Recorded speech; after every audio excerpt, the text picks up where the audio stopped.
반갑습니다.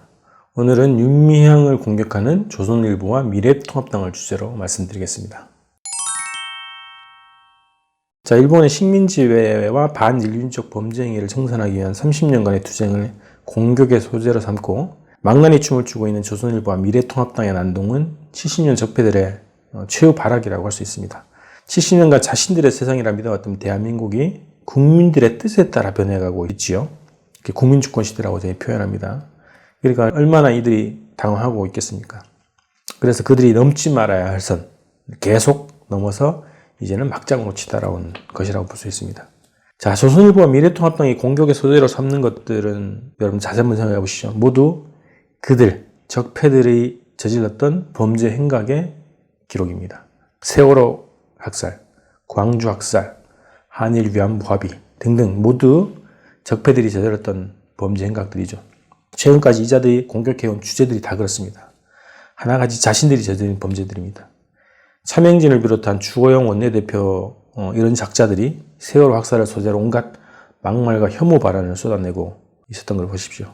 광주 학살을 북한의 간첩이 내려와서 저질렀다 이런 주장을 아직도 내뱉고 있는 자들을 보십시오.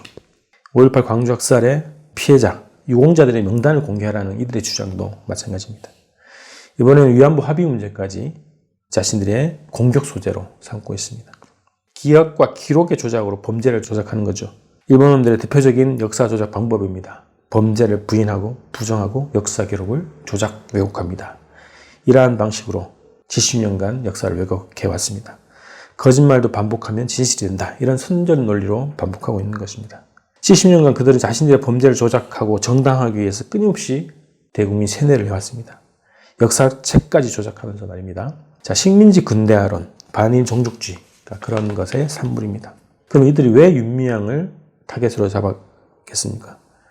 자, 첫 번째는 일본이 우려하고 반대하기 때문이죠. 오늘 그들이 정의기억연대, 정대합, 윤미향, 할머니들을 소재로 온갖 소설과 가짜뉴스를 찍어내는 이유도 마찬가지입니다. 일본이 우려하고 반대하기 때문입니다. 한일 위안부 합의의 파기 가능성이 더 높아졌기 때문에 일본의 과거사가 다시 부각되고 문재인 정부의 대일 강경 기조가 더 강화될 것을 우려하기 때문입니다. 무엇보다 자신들의 범죄사를, 일본의 범죄사를 가장 잘 아는 정치인이 국회로 들어가기 때문입니다. 자, 두 번째는 유명 당선인 그 자체가 30년 동안 온갖 회유와 협박, 종북몰이에 휘둘리지 않고 꿋꿋이 그 자리를 지켰기 때문입니다. 정대협에 대한 종북 공세가 오래됐습니다. 간첩의 아내라는 식으로 공격해댔습니다. 반미 인사라는 색깔 공세를 퍼부어댔습니다. 그런 온갖 공격에도 흔들리지 않았던 인물이기 때문입니다. 김영춘 의원 등등 사퇴의 여기를 꺼내고 있는 그러한 386들과 같이 이러한 세파에 물들지 않았기 때문입니다. 미래통합당, 조선일보에 굴복하거나 타협하지 않았기 때문이고 앞으로도 그러지 않을 것이기 때문에 그럽니다. 그래서 노회찬 전 의원이 얘기했죠. 국회에 들어오면 미국 얘기하지 말라고 정치인들이 그런 조언을 했다는 거 아닙니까? 미국 건들면 다친다.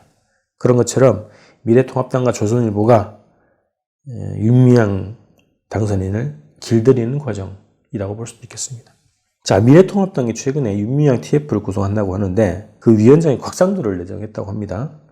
왜 그랬을까? 저는 곽상도 의원을 주목합니다. 그의 비리와 부정이 점차 드러나고 있기 때문이죠.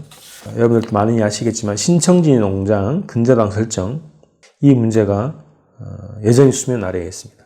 김학의 동영상 관련 청와대 정무수석 당시에 김학의 동영상 관련 경찰의 제보를 받았음에도 불구하고 첩보를 받았음에도 불구하고 무시하고 임명을 강하게 한 그 책임에서 벗어날 수 없는 것, 박근혜 국정농단의 홍보매 역할을 했던 것 등등 그의 비리와 부정이 점차 드러나고 있기 때문에 아마 공수처가 운영이 되면 그 대상이 될 가능성이 매우 높은 인물입니다.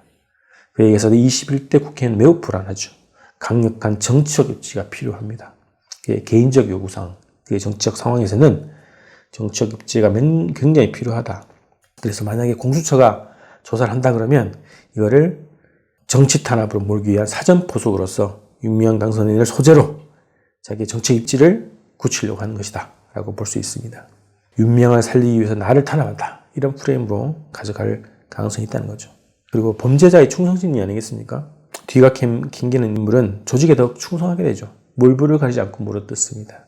그렇기 때문에 곽상도는 알아서 자기의 요구 때문이라도 윤미향을 물어뜯으려고 할 겁니다. 그렇기 때문에 미래통합당이 곽상도를 위원장에 앉혔다.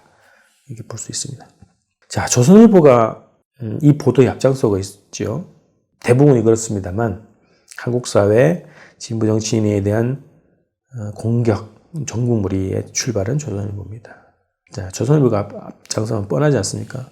최근에 4월 달에 TV조선 재승인 조건을 한번 다시 말씀드릴게요. 공적 책임과 공정성 실현 부분에서 기준 점수의 절반도 못 넘겼다. 근데 재승인 조건을 내걸었습니다. 다음번에 또 그러면 거부한다. 이렇게 했는데 이게 몇 차례 진행된 거 아닙니까? 공적 책임과 공정성은 꽝이라는 거죠. 이러한 조선일보, TV조선입니다. 자, 조선일보는 한국의 언론이 아닙니다. 반북, 반통일, 반기역의 대명사죠. 가짜뉴스 생산 공장이지요.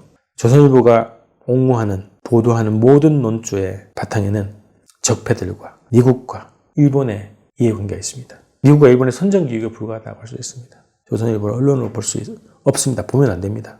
그리고 이들의 공격 방식은 이제 빤히 보이지 않습니까? 조선일보가 먼저 보도를 하고 각 언론사들이 바닥 물어서 보도하고 보수단체들이 고발하고 그럼 검찰이 조사하고 압수수색하고 조선일보가 거봐라! 검찰이 나섰다. 이런 추가 보도를 하고 이런 프레임으로 적폐들이 진보개혁 진영을 공격하죠. 공격의 방식, 공격의 내용은 도덕성을 건드립니다. 도덕적 문제가 있는 것이냐? 지금 정의기억인데 정대협의 세무 문제를 건드리지 않습니까? 개인의 비리가 있는 것처럼 보도하지 않습니까?